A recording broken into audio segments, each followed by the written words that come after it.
Welcome to the Slop Temple. We pray this video helps. In this video, I will explain how to make fish float, addressing both live fish with buoyancy problems and dead fish for specific purposes. Fish maintain their position in water using a specialized internal organ called a swim bladder.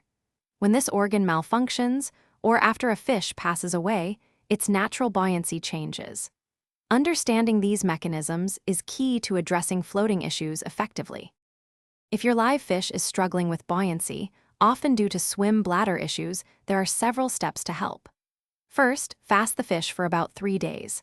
Then, try feeding a single cooked Deshold green pea, which can aid digestion. Also, raise the water temperature to between 78 and 80 degrees Fahrenheit. Always ensure pristine water conditions and minimize strong water flow to reduce stress. For purposes like display or fishing bait, you can make a dead fish float.